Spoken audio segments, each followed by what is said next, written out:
like that is moving. Good morning, everybody. Welcome. As we're heading into 2024, a little more forthright, I am feeling hopeful, I would say, that we are going to get closer to a goal of a stronger and better digital campus for all of UCSC. And I know this because I keep hearing feedback from more folks that they are ready to start migrating into the new WordPress platform. And I've seen a lot of plans that are moving forward. So I'm excited about that. And maybe you are too. I would just say I'm hopeful to start this year off for us. So I think that's not a bad thing. Here is our agenda for today. My name is Adam Hilsmeyer. I'm the Digital Program Manager with Information Technology Services. He, him are my pronouns. For folks who have no low or limited vision, just don't have the screen on or running audio right now, I'm a male. I'm sitting in my home office right now, but I have my Zoom background on, which has me at the base of a lavender field, which is very, very tall flowers, which kind of throw off the perspective. Even though I'm standing in front of it, it looks like they are giant and I'm just normal size. So I'm glad you're here. Let's do a little bit of housekeeping. Audio captions are available. Audio captions do sometimes have issues. They're not perfect. They're not the same as equitable access. Of course, they don't replace the need for a full-time translator as well, but to turn them on, you can select show captions. That's a button in the Zoom menu at the bottom of your screen. If you experience any type of accessibility barrier during our presentation, please do reach out to myself. And this is also a good time to note that on your websites, most likely you have a report an accessibility barrier link that's in the footer. We would certainly encourage you or direct folks who may have experienced an accessibility barrier to use that link. That is active. That's a system that is involving the ADA coordinator on campus, and that should be at the bottom of your websites now. I did start recording, so this event will be recorded with captions, and a link to the video will be shared after the presentation, along with the resources that we cover today. I will share the ground rules in chat, as well as the acknowledgement of the land we're on, so we can think about ways we can make a personal and institutional commitment to a shared future together. And with that, we'll keep moving. Here's our agenda for today. We're going to walk through the process of requesting a new website. This has been it's a basic entry topic, but it's a question that a lot of folks have come to us. So apologies if you've already done this. We're just going to walk through the process to show folks, how we can set an expectation in that space. We'll talk about some of the iterations that have taken place in the WordPress environment, even since we've launched. We're going to pass over the idea of the co-authors plugin. This is kind of involved in like news concepts right now. And we'll push that to our next agenda meeting, even though I did have that in the agenda for today. We'll talk about feature requests, or when you say something like, hey, can we do this thing with our website? We're trying to do a little better job of tracking how those things and being transparent with you as to where those requests are in the process land, because it's been a challenge certainly to roll out the platform as it is, and we're going to keep on improving and iterating on it. And being transparent with you is one way we think we can do that in a better way. We're going to talk about a new policy, the gender recognition and live names policy, and how that affects you as a website owner, somebody that creates content of your website. And then we'll have time for some Q&A. So let's do a walkthrough of requesting a website. I'll try to do this in an expedited fashion because it's one of the entry requests. And for folks who haven't done this yet, this is going to be a new process, and you're going to see things that you might not have experienced yet. But what we tried to do is make this as simple as possible. And the place that you want to go is, I will share it in chat here.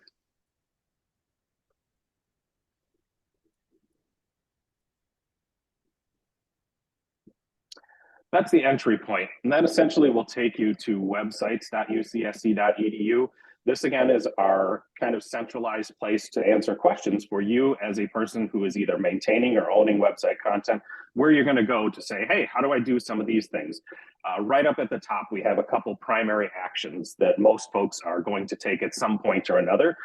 Get started is kind of just like, I am perusing the idea of like what type of website I might need. And this guide right here will help walk you through that, but we're going to look at requesting a website. Let's say you're in the space where like, I know what I want. Maybe I want to move into the WordPress environment. How do I do that?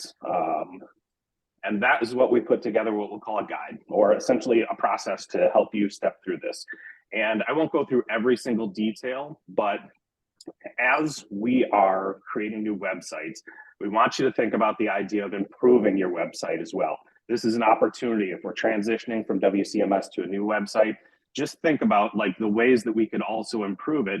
And that's what we've tried to do with this guide. There's certainly a step to like move it from one platform to another, but there's also some concepts about how you can make improvements to your website. And that's what we detail in this guide. I won't go into those points right now, but what I wanted to do is really just highlight this first note here. So covering your plans with a website liaison. This has been a sticky point, and website liaisons is still kind of a relatively new concept. A centralized person to help guide a division's essentially process or thought about how they're going to streamline or create the websites within their division. We want that contact person to be involved in your process. In this way, we think we're going to do this. We think this is going to be an improvement if we have more people coordinated and working together. We have found some use cases where some units are doing a much broader coordination effort because they want their units to be in sync with each other and maybe position themselves as a collective. We certainly have variations with divisions who want to centralize their websites into maybe fewer sites. Some folks just want shared visual designs who are all part of a division so they look connected to each other. And that's why we're saying contact that website liaison first. Let's have at least just a base conversation to say, here's what we're thinking with our individual website. Is this in alignment with our division? Basic step there. How do you contact that person? I'll show you in just a second. There's also a couple things you might think about before you complete your request. And that request really is just through ServiceNow. You're going to request a form, and here's our contact point with our website liaisons. If you're not sure who your website liaison is, we have a list of all those folks. Another note I'd want to say is responsibility. Who's responsible for a website? One of the things we don't want to do is create a new website and not be clear as to who's going to keep and maintain that. We need somebody to be there for your website. The process of just creating content and leaving it alone, I think that's what's not going to achieve a better or an improved website. So really do think about who that point person is, either a website owner, maybe it's a content creator in your division, but there should be somebody who is responsible for that website. And with that, I think we'll move on here. And I'm just double checking if Jason is on board. Yep, looks like Jason is here. Yep, I'm here. All right. Jason is the University Relations Senior Web Developer. As WordPress, the platform itself continues to iterate and improve. There's some updates that are coming out right now. Some of them have to do with some blocks. Some of them have to do with the user interface or the things that you engage with on the back end of WordPress. And I will turn it over to Jason to quickly give us some information about that. All righty. Can everybody hear me okay? I'm going to share my screen real quick, but I want to talk about some of the changes that have come up. As of WordPress 6.0.x, there's a new block in your user interface called details. Now, previously we had developed a block called the accordion block, which is exactly the same thing. So we jumped the gun on WordPress, and a couple months later they gave us the functionality that we were looking for. So I'm going to share my screen real quick. Adam, I need permission. Okay, sorry about that. There you go. And let's see, make sure this. Hopefully you can all see my screen. if you do a search for UCSC, currently, we've got some custom blocks in here: the course catalog, the campus directory, class schedule, and the accordion wrapper. The accordion will eventually be phased out because the new version of WordPress has a details block, which is exactly the same as our accordion wrapper, or I'm sorry, our accordion.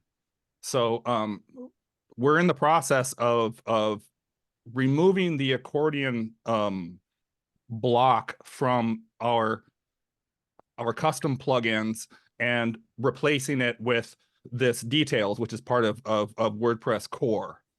But I just wanted to, that's the big change that we've got so far in the most recent, as we start the first year iteration of WordPress. We've got this details block that will replace the accordions, and it operates the same way.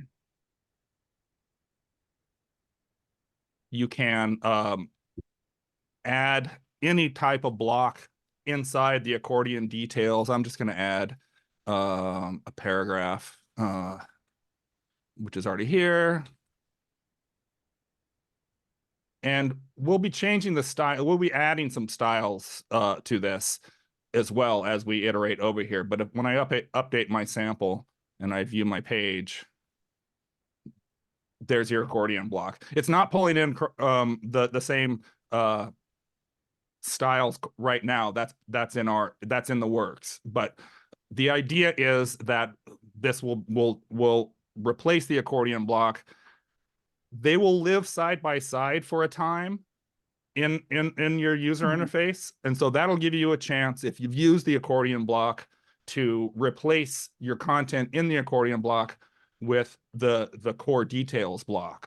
So there's going to be a merging of things in the next month or so, and that's basically like the big change. There will be some changes with some of our custom plugins. We're going to rename the Gutenberg block, but that's we're going to have a rollout for that. The big thing that I wanted to touch on right now is that we now have it. It's called the details block, and the reason it's called a details block is because that's actually the element that's the, if anybody can see my screen, that's the element. It's a details element, and so colloquially we call it an accordion, but proper HTML syntax, it's a details block. So this is live in your sites right now. If you have a site, if you have utilized the accordion block, you might, review your content and try out this details block. That'll give you a heads up. We will issue an iteration of the plugins where you'll see a deprecated label on the accordion block, so it'll let you know, like, okay, this one's going away, go use the details block.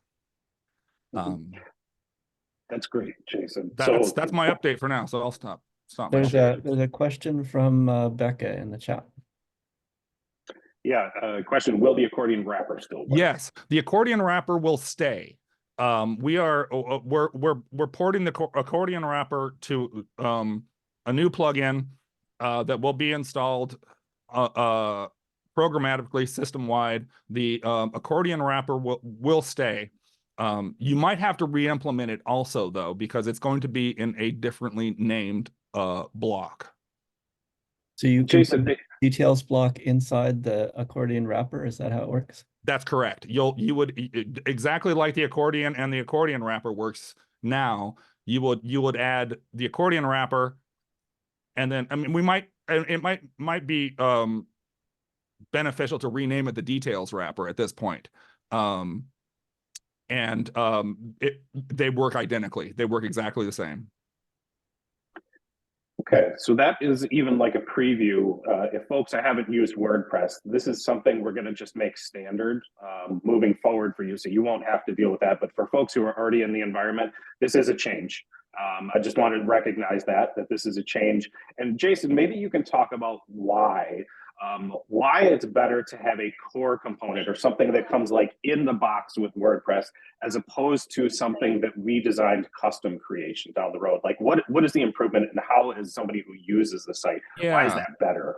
Well, for one thing, it's part of WordPress core right now, so it'll get the benefit of all updates. What we have right now is a really nice block that we developed in-house, but sometimes that kind of code gets abandoned. Sometimes the person who wrote it goes on to another job or something, and it's more stuff for us to have to maintain. If we know we can use it in the WordPress core, we know it's going to be updated with regular WordPress updates. We know it's going to be improved by the WordPress developers. It takes some responsibility off of our shoulders that for us to work on other things. Okay. Thank you much, Jason. Appreciate that. And stay tuned in a future. Well, I'll be doing a demo of this and how you can merge through in a future meeting like this, web users group. Yeah, and I'll also promote at this point too. There are open lab sessions. Open labs are weekly, scheduled, hour-long, essentially engagements with the web team. So when you have questions like, how might I use this thing? How is this going to change? That's a great place to bring those questions. We welcome that. They're meant to be just like co-working sessions. Bring really any of your web design questions. And you can find the schedule of open labs, which has been updated for the first half of the year on websites.ucsc.edu. With that, we'll switch back to the presentation, and we'll talk about feature requests. Feature requests are really just when you're working in your website, you might say, can the platform do this thing?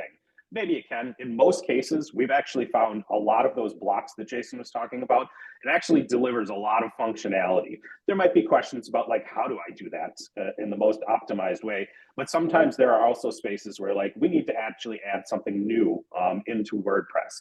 And we might call that a feature that we want to add to the site. And we need to know about those features as you're designing their website. So we've created a process for feature request. That is also at websites.ucsc.edu. Under the support tab, if you go there, you'll find a link to this page, this very page, that is attempting to show the status of the feature requests that we've got and where things essentially are at. So what we have here, and this, by the way, is using that details block. There's ways to design those things. We're going to create some out-of-the-box components for you, but we actually have a list of the requests that we have had to make improvements. One of those right here, I'll just use the bibliography citations. Say you need to create a bibliography or some type of list of information that would have text-style citations. There actually is a way to do that with WordPress. But it comes with a plugin, and plugins are the things that essentially drive a lot of the features that are on the site. But there might be a note to that. It might not come just with your basic website. You might need to ask the person who's your administrator to turn that thing on so you can have that type of functionality. And what we tried to do here is give you a list to say like where these feature requests that have come in, what the status of those, whether they're complete, whether they're in development, whether it's something that will or will not be functionality on the site. In addition to this page, you can also do things such as request a new feature here, or see what available plugins that essentially drive this functionality are. And we'll also, have the recent updates of when we do releases to make these feature requests available to you. That's all I'll show for feature requests, but I'll share this page out for everyone so you can take a look. And certainly, along this process, if you see ways to improve the way we're communicating these things, let us know. We're open to those ideas.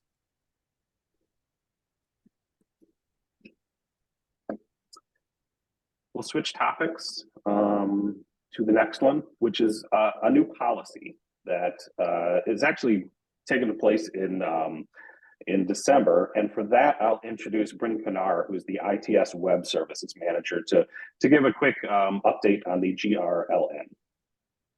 Hello, everyone. So the main thing that this intersects with our websites is through the directory plugin, which allows people to display directory information on their websites.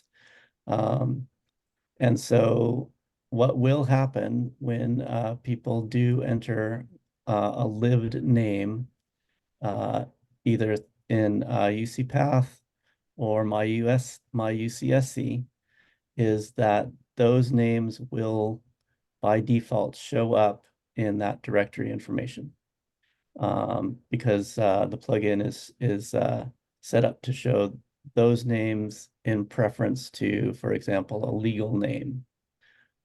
So if you see a name change and you're not sure why that happened, it probably happened because the person went in and made that change for themselves. And all that is set up right now. There's nothing anyone needs to do to make that happen. That is going into effect.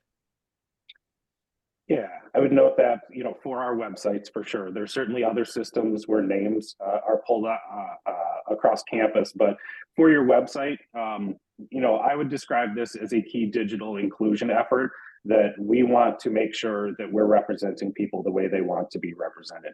And that live name is one way that we can do that across campus. And clearly, websites are not the only place where we display names, but it is a key place that we want to make sure is in alignment with this policy. So we've been digging into this to make sure that when that goes into effect, we are giving the correct representation that we want to. I did pop a news story in, and thank you, Frank, for sharing that story about from the diversity website too. There was a news story in December, I think, in between the last time since we met, to talk about this policy and how it affects campus. And with that, I think we're moving just into a Q&A section. We will open the floor to your questions. If you want to pop them in chat, you are welcome to do that. If you would like to mic on, you are welcome to do that as well. And as you are generating questions, I will drop a link about feedback. We welcome your feedback for these meetings. If you feel like there's a better topic we could be talking about, please let us know. And I'll share a link in chat in just a second about how to provide feedback. We're going to look at about, I guess this is Valentine's Day, Wednesday, February 14th for our next meeting of Web Users Group. And with that, we'll open the floor to questions.